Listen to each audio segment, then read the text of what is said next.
a stride. Well, good morning, my friends. How are you? It's your old pal Jordan the Lion. I hope you guys enjoyed yesterday's vlog. That was kind of a thrill for me. I don't know. I know it's kind of a weird vlog to do, which is like going to someone who's been gone for 91 years, going to their memorial. But it's a Hollywood tradition. I love vlogging the tradition. So today we're actually going to do something. I have a full day today. I am going down to Orange County, and Breck and I are going to lay out an idea for the 1-year anniversary t-shirt. I think we're going to do 2 different versions. A friend of mine's going to do a version also. We're going to lay that out today. We're going to go do a great vlog, which is going to be really interesting because we are going to go see something that kept what some consider to be the most evil person in modern history, if not of all time. We're going to go see something that kept him safe. And then I'm gonna come back. I gotta go pick something up at Kevin's house, and we're gonna hang out for a little bit, and then I have dinner with the Lioness tonight. So it's gonna be a full day. We have a lot to do, so let's go. Daze with Jordan the Lion, and Jaw begins now! Off to Orange County, Jaw. Man, that is a lot of traffic on the other side. Well, this is pretty exciting because we are at the Lyon Air Museum, and amongst the awesome things that it has over here by John Wayne Airport, one of the things that it has that we're going to see is the Führer, Adolf Hitler, his bulletproof vehicle, his 1939 Mercedes Benz. Nice. Wow. That is incredible. Well, we're gonna start looking around and show you some of the cooler cars of, well, cars and airplanes of this place.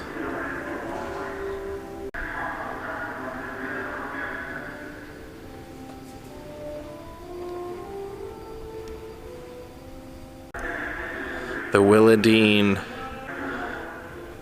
Yeah, nice. I always liked the old Indian motorcycles ever since I saw La Bamba. Brother Bob would drive an Indian.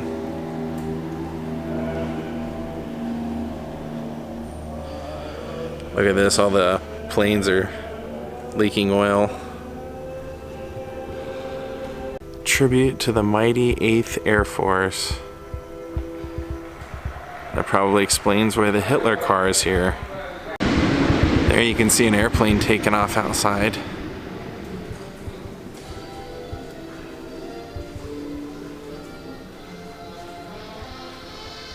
I think this is because right outside is the John Wayne Airport, and you can see airplanes taking off. Oh, check that out. You can get up on in.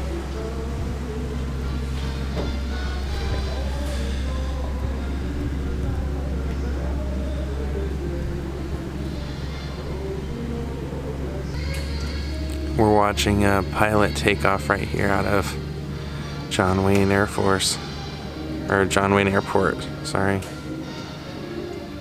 There he goes. Alright, let's watch him. He's gonna take off to the left.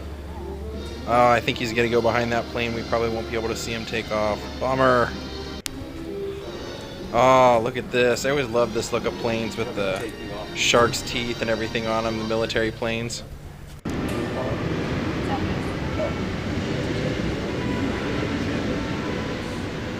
Okay, nope. This place really has some great stuff. Breck's lived here for a while and didn't even know this existed. Oh wow, check that out. Steve McQueen's 1931 Panther. And look at that.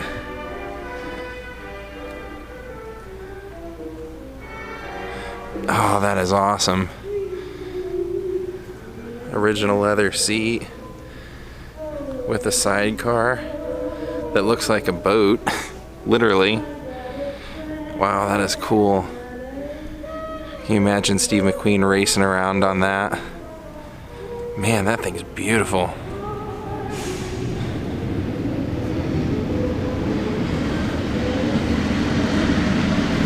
(1908, 1909) Bugatti. Wow.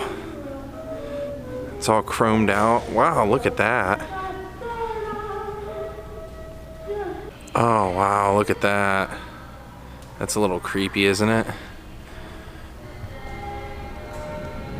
Jeez. It's an SS bike, obviously. And so you know we must be close.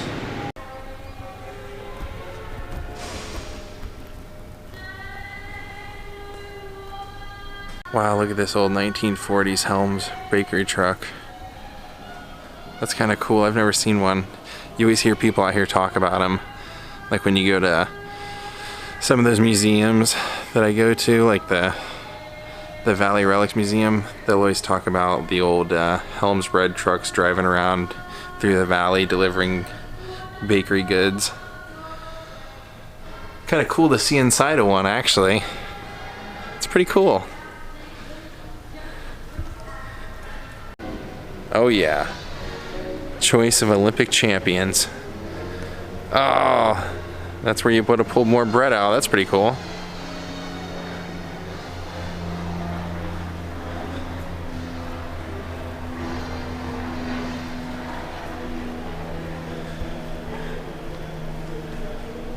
Well, there it is, guys. Hitler's 1939 Mercedes-Benz. Let's take a look. Now this was the same Mercedes-Benz that you can see pictures of Hitler riding into Poland as he was invading Poland and observing the front lines. It was in this car.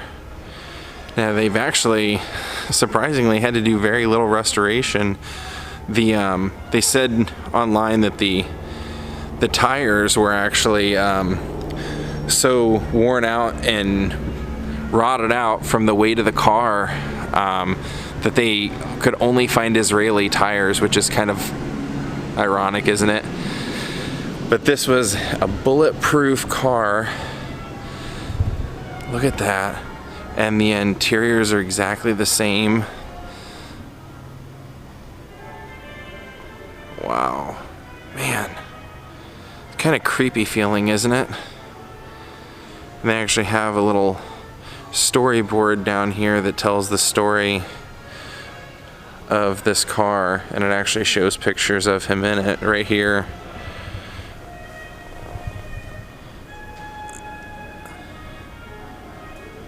Now it's also said that this is the car that Hitler rode into Paris when Germany invaded the Netherlands and Paris, and then they said that it made that journey there, and then it was sent back to Berlin to be serviced, but then brought up to his retreat where he was staying up in the mountains. And then when the war ended, the French commandeered this back, or seized it back. Whew, man. This car saw a lot of evil. Man, a lot of evil. It is really interesting to see history, though. It really is. Like, look at the front of the lights. They have a leather covering on them.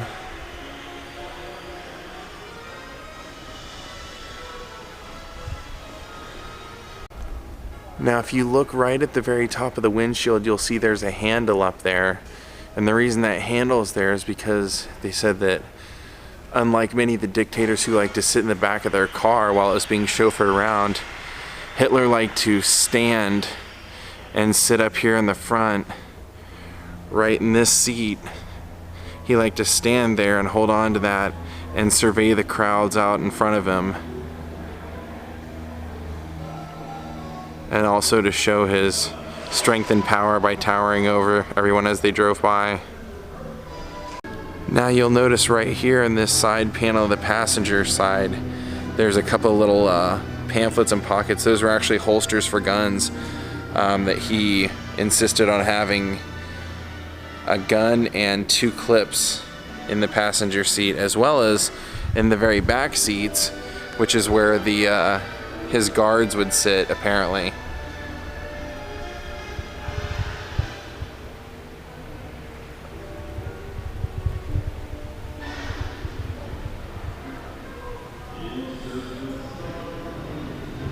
at the blackout cover.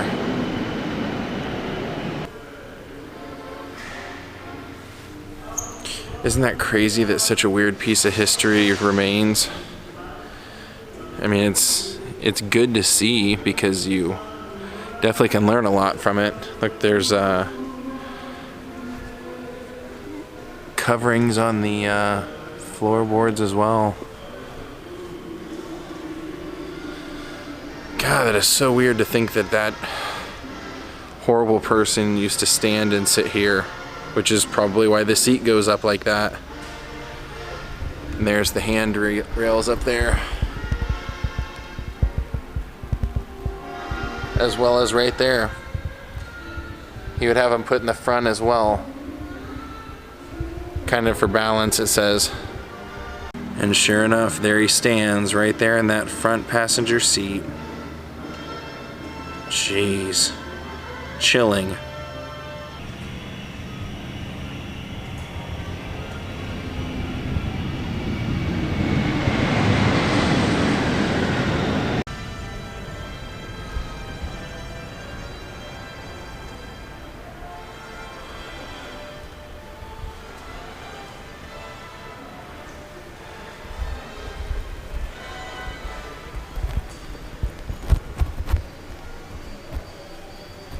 Oh, that's pretty cool.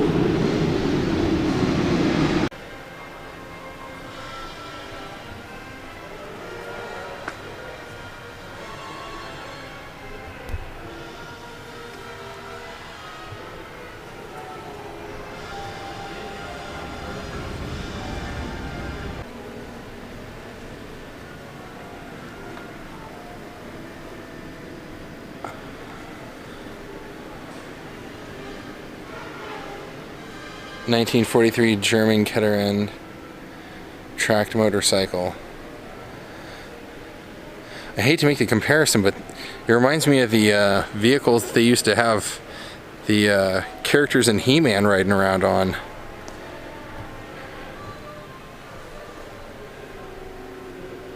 (1955) Gullwing Mercedes and a 1927 Bugatti Grand Prix.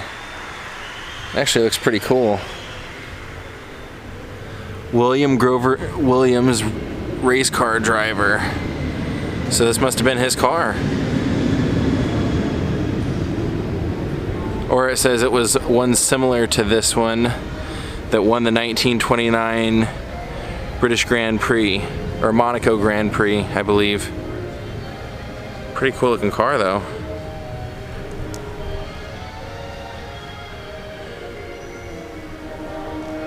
(1938) Phantom Rolls Royce. Wow, that is cool.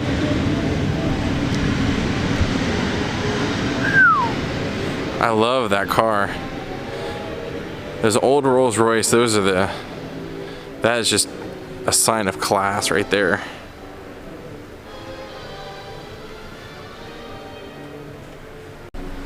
Well, this appears to be William Dean, or Willa Dean.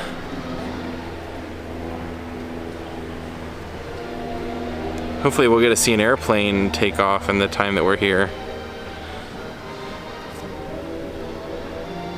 Kind of a nice sight as you're in here exploring the museum to be able to just watch airplanes take off and land.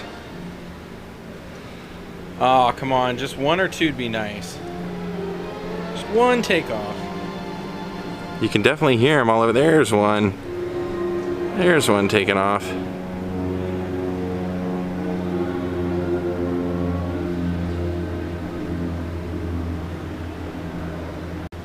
And another. We've hit the honeypot of takeoffs.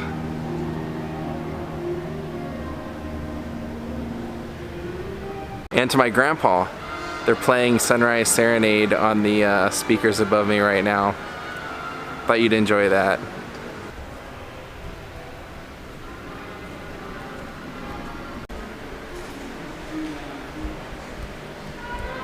Well, we're gonna head out of here, but this is a pretty cool place. I enjoyed myself here.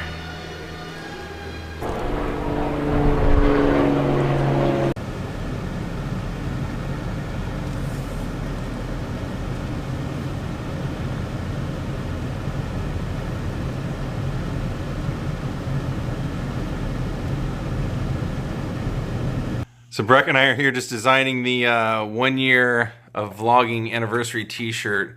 It's kind of Plan 9 from Outer Space meets Grateful Dead inspired. I wanted to kind of have like that horror sci-fi look as well as having kind of a Grateful Dead look. So I don't know, what do you guys think? We also have my friend Lena in Sweden. She's gonna make one next week in Stockholm and send me the design, but for now, this is what I'm thinking. It's funny, I just looked up and I said, Breck, you might be the last person in the world that's buying slim jewel cases, and he said, that's funny, I just bought those. Is anybody burning CDs anymore? Well, never mind, since he's got an entire collection of laser discs still, I guess the jewel cases are probably an upgrade. Well, as far as we can tell, we've got the new shirts posted on the Spreadshirt, and we're out here hanging out with Jaw.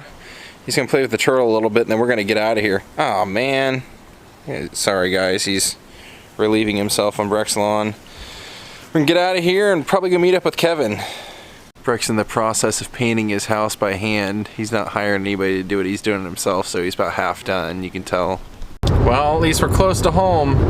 Whew. Well, gang, good evening. I'm gonna call it a night with you because I have a night of hanging out with people tonight. But I hope you guys enjoyed seeing Hitler's car. I know that's probably rubs some people the wrong way, but it's history, and I am definitely gonna always show history whenever I can, and especially something like that that's seen what it's seen. So if it offended you, I'm sorry.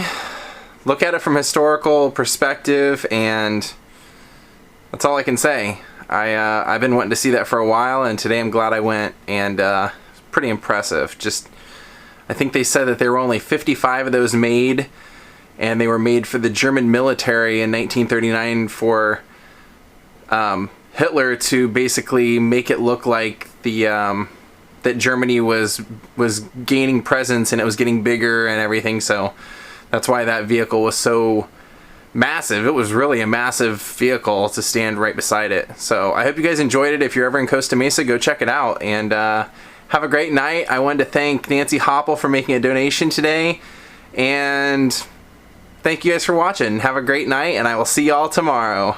Goodbye.